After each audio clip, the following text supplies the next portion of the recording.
Alors, bon après-midi, bonsoir. Nous avons avec nous donc Pierre Fraisse. C'est avec deux SE, donc je pense que ça se prononce Fraisse. C'est exact. Ok. Et donc c'est quelqu'un que j'ai rencontré, je crois, une ou deux fois ou qu'une fois? Je crois qu'on s'est vu une fois. Une seule fois, Une seule ok. fois. Donc vous m'aviez quand même dit que vous venez de temps en temps au DBF, non? Mais je vous ai... Dans le passé, j'ai assisté au DBF, oui. D'accord.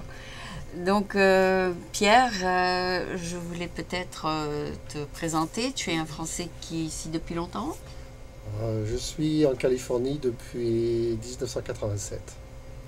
Ah ben c'est quand j'ai commencé mon programme. Oh, J'ai commencé le programme en janvier 87.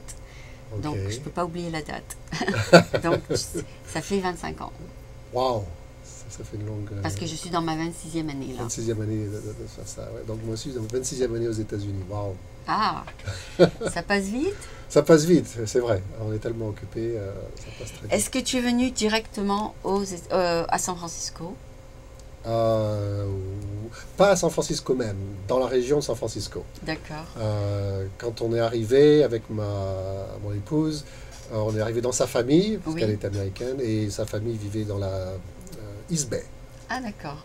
Ils sont arrivés là, et nous avons cherché un endroit pour s'installer. Et la première chose que nous avons faite, effectivement, c'est de trouver du travail, Oui. chacun d'entre nous. Ok. Et elle a trouvé du travail la première. Donc elle travaillait, je crois, c'était à Auckland. D'accord. Et donc moi, j'ai continué mes efforts. C'était un peu plus difficile, bien entendu. Tu étais à l'école, non? Tu m'as dit que tu étais à l'université. J'étais à l'université quelques années précédemment. D'accord. Mais donc, en fait, je suis arrivé, j'avais déjà ma carte verte. Ah bon. Que j'avais obtenu quand on était en France. Ah bon. Et donc, j'ai pu tout de suite chercher du travail. Ah ça c'est idéal alors. C'était idéal comme situation. Il m'a fallu presque 6 mois Pour trouver. pour trouver du travail. Et j'ai trouvé un poste dans une entreprise qui était à San José. Ah bon. À l'époque, je disais Alors, tu as déménagé San là-bas? José. Non, San José. Alors tu es resté où? Et donc, j'ai pris ce boulot qui, en fait, par chance, était une bonne suite, en fait, dans le même type de technologie que je faisais en France. C'est vraiment extraordinaire. C'est quoi? C'était quoi? C'est-à-dire qu'en fait, c'était l'entreprise General Electric. D'accord. Et ils avaient, comme c'était une grosse entreprise, ils avaient des gros, ce qu'on appelle mainframe, Ah bon. des gros super ordinateurs. Et ils cherchaient des programmeurs COBOL. Ouais. Et c'est effectivement ce que j'avais fait quand j'étais en France, que je travaillais Donc, en France c'était dans des idéal? banques. Alors la transition était idéale. Et donc je me suis fait engager dans cette entreprise. Et je suis resté 4 ans à travailler là-bas. Ça t'a donné une expérience américaine. Ça m'a donné ma première expérience américaine. Alors, est-ce qu'elle était positive? Je dois dire rétrospectivement qu'elle était très positive, en fait. Bon? Ah bon? Oui, cette première expérience était très positive parce que les gens... Premièrement, j'étais, comme on dit, dans mon bain au point de vue technologie, c'est-à-dire que je faisais... Tu savais ce que tu faisais? Je savais ce que je faisais, je faisais de la programmation COBOL comme je faisais en France. Ouais. Je pouvais comparer les niveaux différents de technologie, un petit peu différents, mais j'avais aucun problème À faire le boulot. à faire le boulot. Et ce qui est extrêmement satisfaisant, même si mon anglais était... Tu comprenais ton langage. Je comprenais les instructions que me donnait mon superviseur et j'arrivais à comprendre ce qui se passait dans les réunions d'équipe. Et donc très rapidement... Tu as bien compris l'anglais. Non seulement je comprenais assez bien ce qu'il me disait, mais j'avais assez rapidement le sentiment effectivement de faire une contribution au travail de l'équipe et puis de bien justifier ma paye qui était déjà très bonne à l'époque. Oui, donc, comparé à la France peut-être. Comparé à la France, c'était pas mal. Et donc bon, j'étais... Tu étais content? J'étais content. Ben, c'est bien. J'étais content. Et après tu es devenu superviseur de cette équipe? Non, le travail a évolué. Ce qui s'est passé, c'est qu'effectivement, je suis resté 4 ans et c'est là où le bas blesse. C'est-à-dire que Tu pensais que tu étais overqualified. Non, non, non, c'est pas du tout ça. Ça n'a pas rien à voir avec le travail. Le travail, ça allait bien. Les gens étaient très accommodants. Ils adoraient d'avoir un petit Français dans l'équipe. Ah oui, oui. À chaque fois, ils m'invitaient au restaurant. On parlait cuisine, on parlait De la France. déjà de la France. Bon, j'étais bien entendu La personne à consulter. la personne à consulter pour tout ce qui concernait les affaires françaises. Je ne sais pas combien de fois j'ai rencontré des seniors ici, Oui, qui étaient des anciens militaires, qui avaient été en Europe oui. quand Et ils étaient militaires. Oui. Et à chaque fois, ils me parlaient de leurs De leur aventures à France. Paris, et puis combien ils étaient satisfaits, combien Paris c'était une ville Oui, ça fantastique. m'est arrivé aussi. Il y a 25 ans, il y avait beaucoup de seniors qui venaient parler d'idées et tout ça. Exactement. Et je crois dire que bon, je me sentais valué, je me sentais apprécié. Oui, bien Et sûr. c'était bien. Non, ce qui a commencé vraiment à peser et à rendre mon expérience un peu plus difficile, c'est que, bon, on a avec mon épouse trouvé un logement, donc... À Saint-Rosé.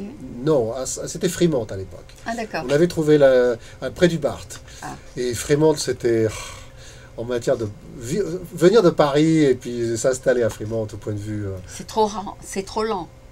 et c'est cette atmosphère de banlieue américaine. Voilà, c'est ça. C'est vraiment... Toi, tu avais l'habitude du mouvement. L'habitude de la vie urbaine, de l'habitude Voilà. de la culture, l'habitude Donc, de... il fallait changer. Et il fallait changer et ça a été dur. Ça a été dur. Alors au début, on est quand même avec un esprit positif parce qu'on découvre. Oui. Donc, bon, ben, on faisait des week-ends, on est à la ville, à San Francisco, on allait à Oakland, on a visité la région, on a été à la Santa Cruz, enfin toute la baie Oui. Area, quoi. Oui, oui, bien On s'est sûr. baladé. Donc, à chaque fois, bon, tu découvres de nouveaux paysages, tu découvres de nouvelles places. Mais San Francisco, c'est le mieux. et en fait, à l'époque, je savais pas trop, en fait, parce que tu viens à San Francisco, tu viens en touriste, hein, Ah, d'accord. un peu. C'était difficile. Et j'ai eu le mal du pays. De la France, Yeah, tu voulais voir ta famille. ça m'a pris comme Tout d'un coup. un coup dans la figure, là. D'un seul coup, je dis, il y en a marre de cette vie. Ah oui, c'était trop lent. C'est pas une question de lenteur, je pense pas. Il y avait trop de structure au niveau du boulot, déjà. Les C'était entreprises plutôt américaines au sont... niveau travail. C'était une partie. Mais je crois que, bon, en plus, il y avait aussi des problèmes de scolarisation des enfants. On a eu des sacrés problèmes avec la Ah scolarisation bon, des pour enfants. avoir les bourses. Pour les avoir, j'ai été extrêmement déçu quand on n'a pas pu maintenir les enfants dans les écoles françaises. Ah d'accord, d'accord. Parce qu'on allait à Palo Alto, Oui, l'école il y la plus avait. proche était Palo Alto, et ça nous crée des problèmes De transport. de transport absolument insupportables. Il y a eu le problème du coût financier, Mhm. parce que bon, on parlait de bourse, mais bon, on avait des salaires trop élevés pour pouvoir avoir des bourses du gouvernement français. Et puis, je trouvais honnêtement que c'était pas vraiment honnête, enfin, de vivre ici aux États-Unis et puis de demander au gouvernement français de bien nous aider pour Ils mettre aident. les... Non, en fait, c'est pour la promotion de la culture française dans le monde. Oui, d'accord, mais enfin, je trouve que c'est un peu poussé de demander aux gens aux Français... Travailler en France, de payer pour vous ici. Voilà, les gens qui travaillent en France, qui se serrent la ceinture pour payer leurs taxes, parce que les taxes en France sont quand même assez Et élevées. puis que ça vienne ici. Et puis que ça vienne ici, n'est-ce pas? Et puis nous, ici, on vit en Californie, on a du soleil, on a la piscine, puis en plus, on demande d'être subventionné par les Ça n'a pas contribuables l'air français. logique. Ça m'a pas l'air pas très logique. C'est bien pour les gens qui veulent retourner dans 3 ans. Oui. Ils sont ici en contrat. Ou les gens qui effectivement travaillent pour des entreprises françaises, Et qui oui.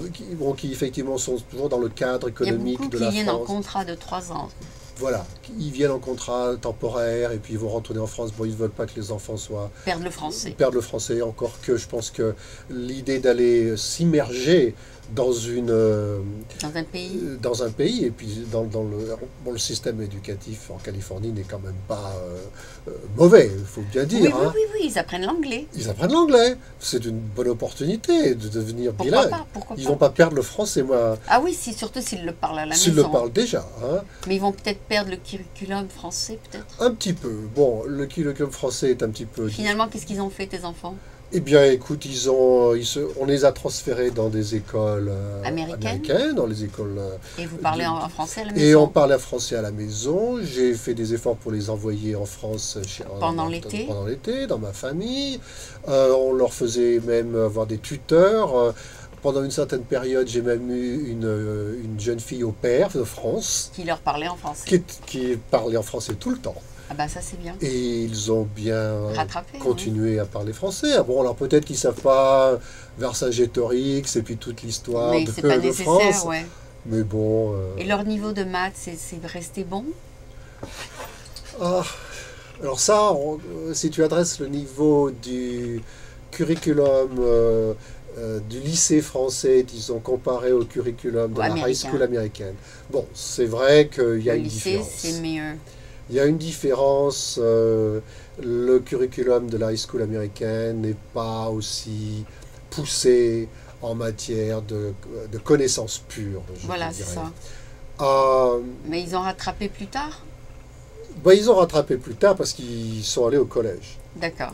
Mes deux fils ont tous les deux des maîtrises. Un a eu sa maîtrise d'économie de l'université de Santa Barbara. Il a gradué il y a de ça 2 ans. Ah bon? L'autre a fini sa maîtrise en... Ouais, il est un peu plus américanisé dans le sens son diplôme est en politique. Political science? Political science et governmental policies. C'est vraiment quelque chose qui est plus orienté sur le curriculum américain. Mais bon, bah, il a été en France, il a voyagé en France, il a compris le système Australie. Là-bas. Il a une vision assez internationale des choses. Oui, oui. Malgré tout. À part que political science, c'est enseigné différemment en France. Oh, bien sûr, bien sûr. Je pense que le curriculum ne doit pas être le même. Pas du tout. Pas du tout. D'accord. Donc te voilà ici, après 25 ans. Le bilan est bon? Ah, très bonne question. Est-ce que le bilan est bon? Ben oui, tu as élevé 2 fils qui ont bien réussi, c'est bon. C'est un des aspects positifs de ce côté-là. Et tu as découvert l'Amérique? J'ai découvert l'Amérique, mais le problème c'est que c'est pas vraiment une découverte. Tu connaissais déjà l'Amérique? Non, c'est pas une découverte parce que c'est un transfert. Ah d'accord, c'est un transfert de vie. C'est un transfert de vie. Voilà, c'est ça. Donc là maintenant, je te dis, ce qui m'étonne, c'est que je m'aperçois, et un des éléments qui m'a permis de prendre en considération cet aspect, que c'est vraiment un transfert, c'est que j'essaye, on a la chance en tant que citoyen français, oui, de ne pas perdre sa citoyenneté lorsque l'on... Voilà, c'est ça. On a les 2 passeports. On a les 2 passeports, on a les 2 citoyennetés. Et une des choses qu'il faut reconnaître, qui est assez unique lorsque l'on a la citoyenneté française, c'est que le gouvernement français nous considère toujours comme citoyens. Ils ne veulent pas nous perdre. Ils ne veulent pas nous perdre et ils nous donnent le droit à participer, de retourner en France et travailler. En France et de travailler, mais en plus de participer aux élections françaises. En plus. En plus. Et donc, il faut bien reconnaître qu'il y a beaucoup de citoyens, alors je ne sais pas pour les autres pays européens, mais oui, beaucoup de citoyens d'autres pays qui n'ont pas cette opportunité. Ah oui, oui, oui, je sais. Ici tu dois rendre ta carte, ton passeport quand tu as la citoyenneté. La citoyenneté américaine. Mais la France dit non, on va vous le donner à nouveau. On va vous la garder, vous allez garder votre citoyenneté française. Et je crois que c'est extrêmement positif parce que ça nous permet de garder un lien, avec la culture française, avec les affaires françaises. Au cas où les choses changent, on peut retourner travailler là-bas. Bon, s'il y avait n'importe quel événement qui, pour une raison, m'oblige à retourner, c'est un safety net. C'est effectivement une possibilité de pouvoir retomber sur ses pieds, de pouvoir redémarrer. Encore que au niveau emploi, ça pourrait être plus difficile, mais bon, on se débrouillerait. Ouais, c'est un point sur lequel je dois dire, en tant que citoyen français, je suis extrêmement, comment dirais-je, quel est le terme que l'on utilise? Reconnaissant? Reconnaissant. Oui. De savoir que le gouvernement français nous autorise toujours à Moi aussi, je participer à trouve la que vie c'est un bon politique. avantage qu'il nous donne. Absolument. Et je veux dire que de ce côté-là, les institutions locales, à savoir le consulat, Ils nous l'ambassade, traitent comme des Français. nous traitent comme des Français et ils nous envoient le matériel électoral pour À pouvoir la- participer aux élections Dans notre mailbox. dans notre boîte aux lettres. Et je trouve ça vraiment, Gentil. c'est vraiment un effet C'est un positif. service, Un service qui est payé par les contribuables français et auquel on doit effectivement reconnaître. Et donc, l'avantage, c'est que ça me permet de rester connecté avec la vie Avec la politique France. française. En plus, maintenant, avec... Tu as pu voter? mais j'ai toujours voté. Ah bah c'est bien. Depuis que je suis là, depuis 25 ans, j'ai toujours Tu as voté voté à toutes les élections Présidentielle, présidentielles et maintenant locale, locales, législatives, puisqu'on élit nos représentants de des Français à l'étranger. l'étranger. Et ça, je dois dire que c'est vraiment un privilège. Oui, c'est bien parce qu'on se sent concerné. On se sent concerné, ça nous permet de mieux suivre ce qui se passe en France. J'ai eu l'occasion de participer à des réunions qui ont été organisées par des candidats qui Oui. sont venus ici à San Ça, Francisco. c'est sympa aussi. Exactement, et ça permet de rencontrer d'autres Français. Ouais, Ça permet j'ai effectivement fait. d'avoir différentes Un point de vue un- français. au point de vue français, de gens qui sont plus proches que nous Mm, et qui nous disent bon, mais les problèmes qu'il y a en France et puis les différentes ouais, options j'en ai écouté politiques, deux ou etc. trois quand il y avait les élections. Oui, absolument. Donc, bon, ben là encore, on a une élection qui va avoir lieu, puisque notre député, Il va venir. il va y avoir une nouvelle élection. Là, le député qu'on a élu pour la région nord, enfin la Ouais, première elle région doit être étrangère, remplacée. il doit être remplacé. Alors, ben, on a une chance, on revote encore. Voilà, c'est ça. Alors, ça permet effectivement de se remettre dans le bain, de savoir. Bah, celui un qui petit peu. était numéro 2, maintenant il va être numéro 1, je crois. Enfin, celui qui était très populaire, l'avocat qui était de New York, je crois. Ah oui, Lui, il va gagner, je crois. bah, peut-être, je sais pas comment ça va se passer. On J'essaie verra. de suivre. Là, je commence à avoir dans ma mailbox un certain nombre de courriels, enfin Ouais. venant des candidats. Oui. Bon, et ça me permet de regarder les programmes, ce qu'ils Ah oui, proposent, bien etc. sûr. Quoi. Et puis, effectivement. Non, mais ça, c'est quelque chose qui m'a permis effectivement, de garder un lien étroit avec la France et puis effectivement, par conséquent, avec ma famille. Et effectivement, ça a Tu effectivement. leur parles d'un peu de politique au téléphone? On parle quelquefois de politique et c'est d'ailleurs difficile. Ah bon? Parce qu'ils sont de la gauche peut-être? Ah, ils sont plus à gauche que moi, alors bon ben, et puis bon bien entendu, moi je suis le Californien, alors la Californie, la vision que les Français ont de la vie en Californie est un peu biaisée, Utopique? un peu utopique, voilà le terme, hein, je crois. Ouais.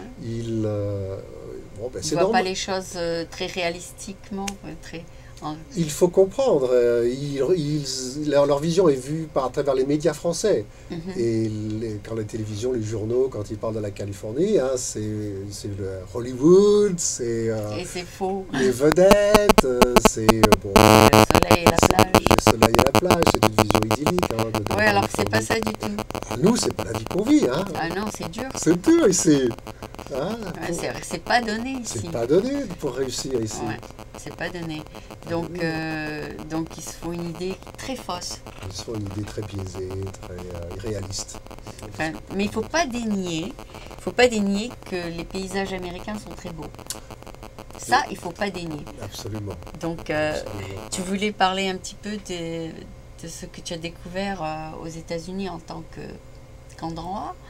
Oui, et alors, je veux dire je que, pense que une des choses qui effectivement m'a vraiment retenu ici, spécialement dans la région de San Francisco, mais ça, je pense que ça doit être un peu pareil dans d'autres régions, dans d'autres bien sûr, régions. il y a toujours de beaux endroits à Il y a voir. toujours des endroits. Et c'est effectivement l'urbanisme, parce que c'est le fait qu'il y ait cette balance entre les zones urbaines et les zones, ce qu'ils appellent ici open space. Ah oui, Et ces il y a beaucoup d'open space ici. Il y a énormément d'open space. Et en Donc- plus, ils savent gérer ces open space, ils Oui. savent gérer leurs parcs, que ce soit des parcs californiens ou les parcs nationaux. Ah oui, oui. Ils sont bien La aménagés. préservation est très forte La ici. préservation est bien faite, ils sont bien aménagés. Vous pouvez faire de la randonnée, vous avez des pistes de randonnée qui sont... Ah oui, c'est ça que j'ai aimé quand je suis arrivée ici. Voilà. le rainforest et tout Montraigneur, tout ça, parce que j'étais dans le nord.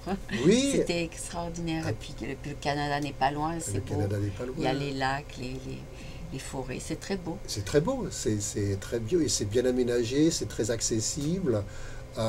Et Certains endroits, c'est comme un paradis sur Terre. Hein. Au Canada, c'est très beau. j'ai pas eu l'occasion effectivement de visiter À le 2 heures de Canada. Vancouver, on dirait Deux que heures tu de te sens dans un paradis. Ah oui, C'est très beau. la British C'est Columbia. grandiose, voilà, c'est ça. British Columbia, voilà. Oui, c'est grandiose. Les Rockies, hein, là-haut. C'est propre, c'est grandiose, les couleurs sont très belles. Absolument. Donc ça, c'est des trucs aussi qu'on voit bien sûr en Californie Oui, à Washington, c'est grand et c'est grand. beau. Ah oui, non, les plages, la côte californienne est absolument magnifique. Enfin, moi, je veux dire, il se passe pas une semaine sans que j'aille Découvrir faire. un endroit. Ouais, découvrir un endroit ou revisiter un endroit, que ce soit Ocean Beach, que ce soit toutes les plages en descendant jusqu'à Half Moon Bay, Ah oui, bien sûr. Marin County. C'est joli, oui. C'est très beau. magnifique. Hein, et de pouvoir effectivement prendre la voiture, après 1 heure, vous êtes dans ces espaces. Oui, et en plus, bon, vous pouvez aller sur une plage à 3 heures de l'après-midi un dimanche et vous n'avez pas l'impression d'avoir une foule. Ah oui, Il y a la densité, le nombre de gens qui y vont, qui y et vont, très peu, très, et très pas aussi dense que si vous alliez... bon, vous dites, oh, on va aller sur la côte normande, on va aller faire un tour à la plage en c'est pas de Normandie. monde. Si vous arrivez après 10 heures ou après 11 heures du matin, c'est fini. Ah oui, oui, il n'y a pas une place. Pas une place pour mettre son derrière. C'est vrai que les gens vont sur certaines plages en France et puis ils se regroupent là-bas.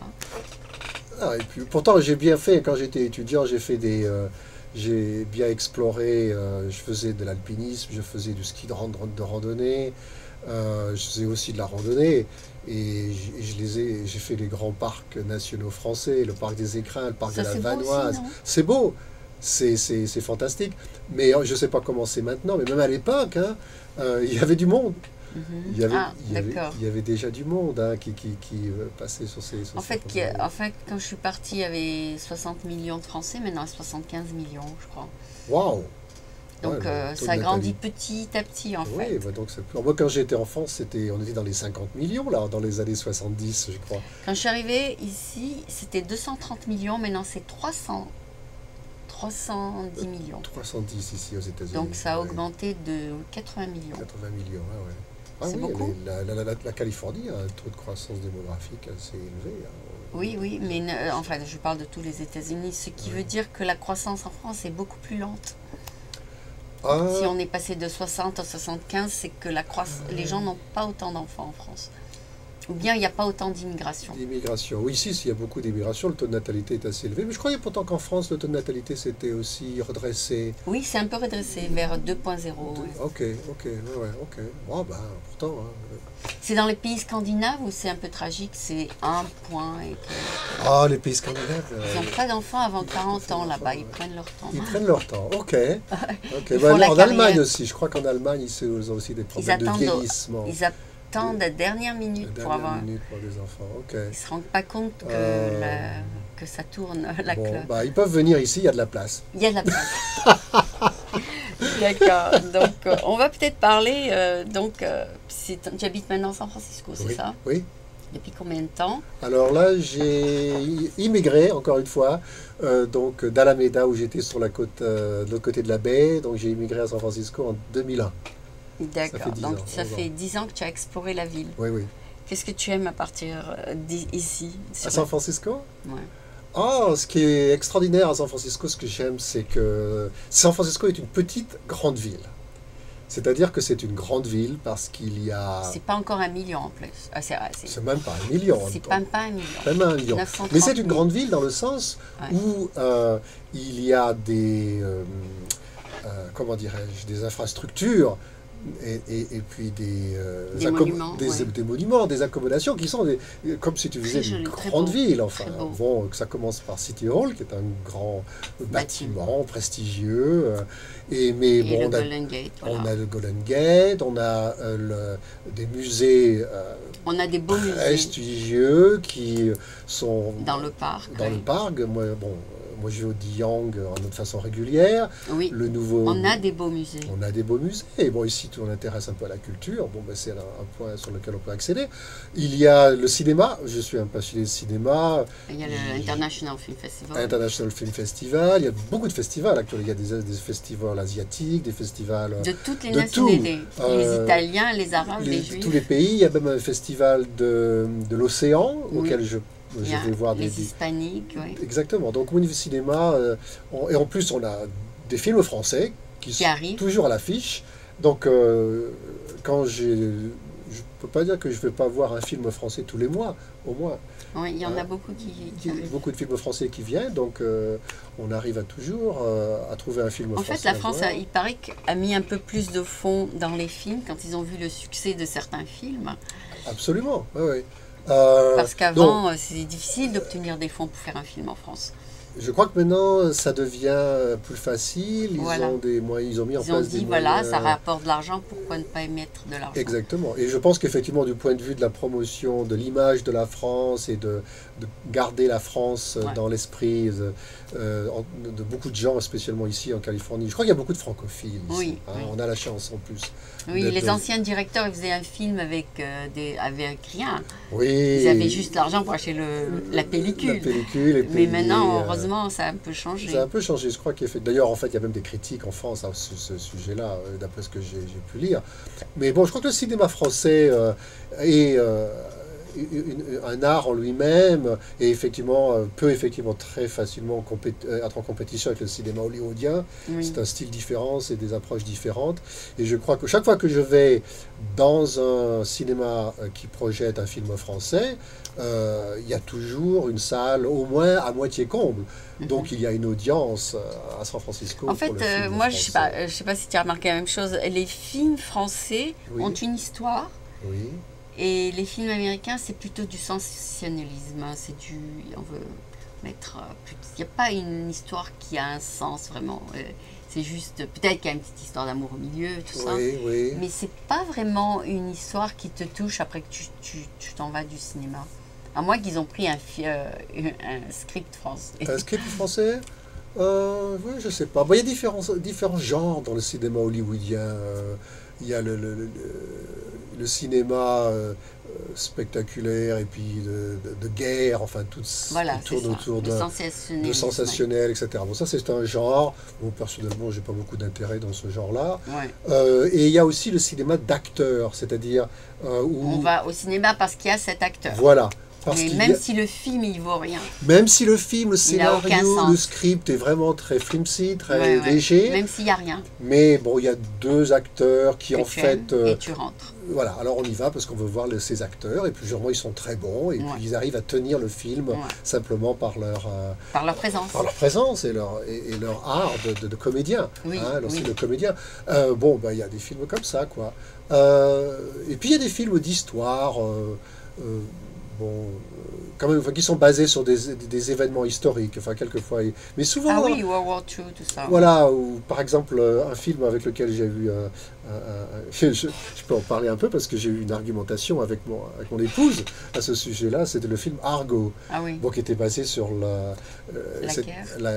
l'affaire avec l'Iran, là, les otages en Iran. Et bon, je crois que c'est intéressant parce que le film est vraiment est réalisé à partir d'une perspective très patriotique américaine. Ah bon. Bon, Toi, tu n'es pas. moi je ne suis pas un patriote américain, pas plus que je suis un patriote français. La notion d'être patriote, pour moi, c'est quelque Donc, chose. tu avais une qu'on pourrait discuter. attitude objective. Ah, j'avais une attitude. Il y a vraiment des choses dans ce film qui m'ont tourné, vraiment, qui m'ont déplu. Et bon, il pousse un peu, mais je sentais que dans la salle, Il y avait le patriotisme. voilà, et les gens, ils étaient derrière, ils étaient impliqués chez nous. Ouh là là, c'est étonnant en fait que c'est une histoire qui a quand même presque 25 ans, 1979, 1980. Ouais. C'est une histoire qui a quand même 25 ans de recul, mais malgré tout, le public américain était très impliqué En émotionnellement. fait, ils sont assez patriotiques. Hein, Oh oui, ouais, ils sont patriotiques. Les Américains. surtout ceux qui ils sont ici de plusieurs générations. Plusieurs, of course, bien sûr, bien Ouais. sûr. Toi, tu es la première génération ici, c'est ça? Tes enfants sont les premières générations. Mes enfants sont nés en France. Ah bon? Oui, Alors, ils sont même pas la première génération. alors ils ne pourront pas être considérés comme étant la première génération. Donc, leurs enfants seront Leurs peut-être. enfants seront la première génération, même ceux, eux, ils sont des immigrants. Écoutez, mon deuxième fils, il avait 4 mois quand il a passé la frontière. Donc, il était déjà né sur le sol français Il est né en France Il est et français. on l'a amené en tant que bébé quand il était ici. et il est donc français. Et il est français de nationalité et il est américain aussi. Et c'est marrant parce que c'est lui, des deux fils, c'est lui qui est le plus francophone. Ah bon? Il a été vivre à Paris pendant plus d'1 an. Il est parti avec une fois tout seul pendant 6 mois et puis une autre fois avec sa petite copine. Ils sont restés 6 mois en France et il aime bien là, il aime bien Paris. Il aime bien la vie de France. À chaque fois. Et donc il parle assez bien le français. Même s'il avait 4 mois quand il est arrivé ici. C'est super. Mais je suis contente que, en fait, il y a plusieurs aspects positifs et négatifs aux États-Unis, mais en fait, pour en venir au bilan, le bilan a l'air assez positif pour toi. Je crois. Tu aimes la vie. J'aime la vie ici. Tu aimes la vie ici, donc c'est déjà beaucoup. C'est déjà beaucoup, mais j'ai quelque part, il y a un sentiment peut-être de ne pas être retourné en France quand Tu regrettes certainement. Je regrette un peu. Je regrette un peu de ne pas être retourné en France quand c'était toujours possible du point de vue professionnel. Ah bon? Quand j'étais aux alentours de mes 45 ans, j'aurais pu La rentrer vie de en Paris France. te manque? Non, c'est pas ça. Ce qui me manque, ce que je regrette, c'est de ne pas avoir effectivement été confronté, ce que j'avais appris ici, Ah bon? l'expérience professionnelle, Tu l'as pas exporté. je ne l'ai pas réexporté en France. D'accord, mais jamais trop tard. Il n'est jamais trop tard, mais je crois que ça serait plus difficile maintenant. Oui, c'est sûr. À moins d'ouvrir ta propre boîte en France, exactement. consulting. Ah, voilà, à moins de m'installer de façon indépendante, parce que je ne crois pas que maintenant n'importe quelle Oui, entreprise... oui, tu seras self-employed. Ouais. Voilà, je pourrais être self-employed et de confronter effectivement mon expérience professionnelle, ce que j'ai appris ici, Et avec... donner des conseils aux entreprises françaises. Alors, la question est de savoir, est-ce que je serais en position de leur donner des conseils? Ah oui? Et qu'est-ce que tu penses? Eh bien, je ne suis pas totalement convaincu que il y ait une différence significative entre les niveaux technologiques qui est atteint et qui est développé en France avec ce que l'on fait ici. Et ce que moi, j'ai pu effectivement retirer de mon expérience. Je crois que la différence, ce serait plus au niveau de ce qu'on appelle le professionnalisme. Ah bon? Je crois qu'ici, il y a une discipline, une rigueur. Un peu plus dur? Non, je ne crois pas qu'on puisse utiliser le mot dur. On doit utiliser le mot de efficacité, performance, competitiveness, qui ici fait partie de l'activité de la vie américaine, de la vie américaine et de notre activité professionnelle de façon quotidienne. Ah bon? Et je pense qu'en France, ils ont un petit peu plus... la façon traditionnelle de faire les choses? Le traditionnel de faire les choses de façon plus... Il n'y a pas autant de challenge, c'est ça? Pas de la même façon. Je crois qu'ils ont une façon un peu... Ils s'accommodent, ils sont moins rigoureux, ils sont moins exigeants sur la qualité du produit final, ils sont moins exigeants sur la discipline des deadlines, de délivrer un produit dans, dans un certain temps. C'est vrai, c'est vrai. Et puis bon... Et alors, qu'est-ce qui se passe dans ce point-là? Tu penses qu'il y a moins d'innovation à cause de ça? Il y a de l'innovation, mais je pense que l'innovation est beaucoup moins intense, beaucoup moins poussée qu'elle est ici. Hein. Ah oui. Et puis en plus, bon, il y a ce qu'on dit partout, et ça c'est quelque chose que je n'ai pas vraiment expérimenté, mais je vois qu'on en parle, c'est qu'il y a toujours en France cette peur de l'échec. Ah oui. Et on ne se lance pas parce qu'on a peur de se planter. Oui, il paraît que, je ne sais pas si tu es ingénieur, n'est-ce pas? Oui. Il paraît qu'en France, beaucoup d'ingénieurs ont des inventions dans leur tiroir, mais que personne ne veut les financer. Est-ce que c'est vrai? Il y a ce problème-là. Il n'y a pas de capitaux. Et ça, c'est un des problèmes. Et c'est pour cette raison qu'il y a beaucoup, effectivement, de gens talentueux qui viennent ici, qui viennent ici. Parce qu'il n'y a pas de capital en France. Parce qu'ici, c'est beaucoup plus facile de trouver des capitaux pour effectivement financer. J'en ai rencontré beaucoup. Hein. Quand j'étais dans le Silicon Valley, il y a des gens qui m'ont dit c'est impossible en France de monter sa boîte sur même si vous avez un business plan bien rédigé, avec un produit, là, les gens disent les banques, les institutions financières, etc., ils vous disent toujours... on ne veut pas prendre le risque. Ils prendront place, il faut toujours avoir fait ses preuves avant de pouvoir se lancer. C'est la même chose quand tu vas dans une banque, ils te disent « What is your collateral ?» pour vous donner le... vous ouvrir un compte. Oui, non, pour vous donner un loan. Ou pour vous donner un prêt. Qu'est-ce que vous avez à nous donner au cas où vous ne pouvez pas le payer? Vous ne pouvez pas le payer. Donc c'est un peu la même mentalité. Et je crois qu'effectivement, j'ai entendu dire, et j'ai parlé avec des professionnels qui étaient venus en France pour se lancer, et qui m'ont dit effectivement, ici, ils m'ont dit, on est arrivé avec notre business plan, on a fait le tour de nos connaissances, qui nous ont donné des contacts avec des financiers, et ils ne vous donnent pas, ils vont peut-être pas vous financer la totalité de votre projet, mais ils vont participer, ils vont vous dire je suis prêt à vous donner tant si vous trouvez 5 autres investisseurs, parce que bon, je veux pas être 100% dans votre idée, mais je peux faire 20%. Et bon, vous trouvez 5 autres investisseurs qui sont aussi prêts à miser 20%, on s'y met à 5. Et voilà, et vous avez une idée, vous avez un fonds, et pendant un an, vous pouvez financer et travailler sur votre idée. Ah ben ça c'est bien. Et ça, j'ai eu beaucoup de cas comme ça. Et donc ça c'est quelque chose qui me dit que tu pourrais monter en France peut-être. Enfin, l'idée de financement à 5, tout ça. Oui, peut-être. Donc en fait là, c'est peut-être quelque chose que j'ai une opportunité que j'ai ratée, que j'aurais pu rentrer en France, quitte effectivement après quelques années dire bon, c'est impossible. Et puis vraiment l'hiver est vraiment insupportable en France. en France. Ah oui, ça j'aime pas l'hiver en France. L'hiver en France, je préfère être ici. Là, j'arrêtais pas d'ennuyer ma famille parce que je regardais le journaux sur... Aujourd'hui, il pleut, il pleut. Il pleut, tout le monde attend le printemps, tout le monde attend le printemps. Et moi, je leur ai dit, je crois que j'ai envoyé une carte postale quand j'étais au mois de février. Et puis je dis, mais j'ai déjà des jonquilles en France, ici à San Francisco, c'est le printemps. C'est bien. C'est bien. Non, bon, j'ai parlé à ma soeur ce matin, elle m'a dit, il fait un peu de la pluie, un peu... J'ai dit, oh, ici, je me suis levée, il fait très beau. Il fait très beau. On a vraiment de la chance ici au point de vue du temps. Donc, oui, ça, c'est aussi un plus. Hein. Alors, je crois que le moral... Oui, le moral, ça... Le moral, moi, effectivement, hein, je crois qu'ils en parlent beaucoup aussi, que les gens sont tristounés, puis les gens sont pessimistes. Ici, bon, je crois que les conditions météorologiques ont un impact sur, effectivement, l'état psychologique des gens et sur leur enthousiasme, etc. Il paraît que les Parisiens, il y a 50% qui prennent des antidépressants. Je ne suis pas étonné. Oui, parce que c'est gris, il fait gris. Oui, hein. Mais ils se sentent mieux quand ils vont sur la plage et ça change les choses. On comprend qu'ils ont besoin de fuir et puis de trouver un peu de soleil. Alors, bon, ici, on a ça tout le temps. On a ça... Plus ou moins tout le temps. 320 jours par an, presque. Oui. On peut, dans certains quartiers, il y en a plus de soleil que d'autres. Oui, dans le Mission, c'est toujours du soleil. Ils ont toujours du soleil. Tu es venu ici, d'ailleurs, il fait beau.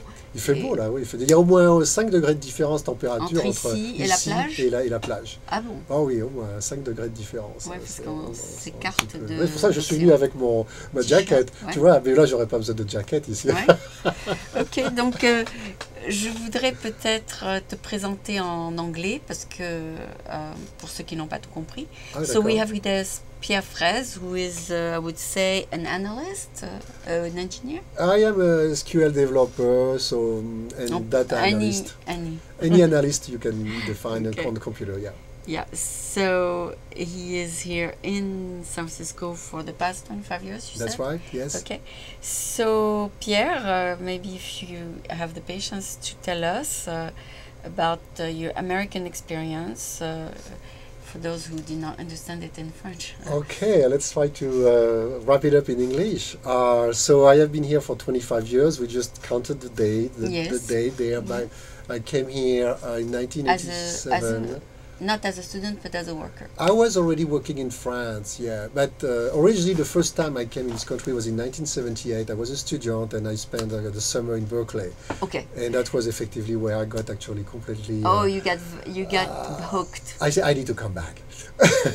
Yeah, so you were a It student. took me, so it took me almost more than 12 years before I was able Berkeley to is get. a city of 32,000 students. That's right. Yeah. So you were it's- meeting always young people there? Yeah, and I was impressed by the campus, the live campus and the infrastructure that the Oh. students had of access to and things Yeah, like that. it's a beautiful campus. It was wonderful, and the weather was absolutely fantastic. You want to. Did you come Good. here with the French government scholarship, or you came here because somebody recommended you? I paid it out of my pocket. Ah, you came on your own, I could on my own. I was already working in Yeah, France. I yeah. saved money. and And I you took, decided to come here. Yeah, there was this program that they were actually selling. It was a British organization Oh, really? that was actually, And you got on. I got down and I said, I'm going to get there, Good. That was a good move. Get a good experience there. Well, you have to understand, I was already in IT. So, I mean, there was this fascination. To find out what's going on the other side of the Atlantic. And in terms of technology, to be exposed actually Yeah, to because the Silicon Valley, yes, things like that. You wanted to see that. You want to know what is it so special there. What was happening in 25 years ago in Silicon Valley? Was it the start of big companies Wow, yeah. I mean, that like was Microsoft and that was actually Microsoft was in Seattle, but what was the hot company that we had at that time? Let me try to roll back. Sun that- Micro and Cisco. Sun Microsystem that was actually doing these fantastic workstations. And they- Cisco, right? Cisco was starting at that point with networking. And HP and HP was was the big. king of the computer at the time. of IT. Of IT, HP Palo Alto. And actually HP had factories in France, and there was a lot of factory exchange Oh, really? between Already? Palo Alto and Paris, Grenoble, because HP was very Very big. connected. In fact, interestingly enough, where we roll back in 2000. Okay, let me roll back actually. 19. Anyway, in the 90s, I had a contract at HP. I worked at HP for more than a year as a contractor, and I met several French people there that were actually French engineers that had been transferred to HP coming to work here. Okay. So they were doing a lot of exchange between France and the To Valley. exchange ideas. Section ID to exchange knowledge, Did you ever work for a big corporation? I work with General Electric here. Oh, yeah. I work That's with big. HP, which was a HP, pretty big yes. corporation there. I work with what we call insurance company, Oh, I Blue see. Shields. So yeah, I work quite a few Big company. big companies. Do you there. like the atmosphere of big corporations? You're just a number, or they give you personalized attention? I think you have always the team. Okay. And I think when then you like work a cocoon within the Yeah, big. you cannot reach out actually to all the big organizations, departments, but yes. very often, you have a You very own your strong own small team. I see. team connection and Okay. teamwork. So that's good. That make you feel being a Yeah. part of a group. You're not and- in the middle of 10,000 people. no, you don't Yeah. have that feeling. They have a great sense of building team spirit and teamwork here. That's great. That's great. Yeah, Yes. I really appreciate. So it. at one point you became a team leader. Team leader, did I really took leadership in the team? As a what we call SME, which is subject matter expert. So Oh. you are a subject matter expert. You become Okay. someone that knows People something. consult. Yes, and people in the team, we refer to you I see. to come to ask you for advice about how to do To things. do some things. Yes, so we call here the concept of SME, system matter see. expert. Oh, that's Yeah, good. yes, absolutely. So that was so you're an expert on certain topics now. Okay, No, so can you say that or you're not? well, yeah, I can say that I have some area of expertise where Okay. effectively I can provide consulting and I can provide helping people to develop. Who just applications starting and all maybe? that. Yeah, going to that new project and things like that. So coming back actually to rolling back actually the movie tape, there yes, back. yes. I came here in 1987 and first job was at General Electric, and then family issue make me move to the East Bay. Okay. I moved to Alameda, following my two sons when they were in Growing. school, growing up. I followed them all the way until they were leaving Andy Guy School, Yeah. going And then you came to college. Then I remarried, moved to the San San Francisco.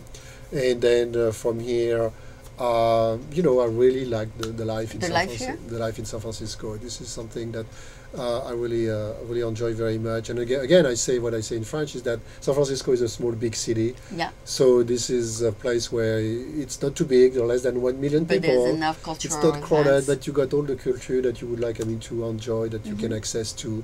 You got fantastic library, fantastic movie scene, fantastic music scene. If you love music, you can see too many venues in San Francisco where you can actually. So you don't miss the cultural part of Paris? Not at all.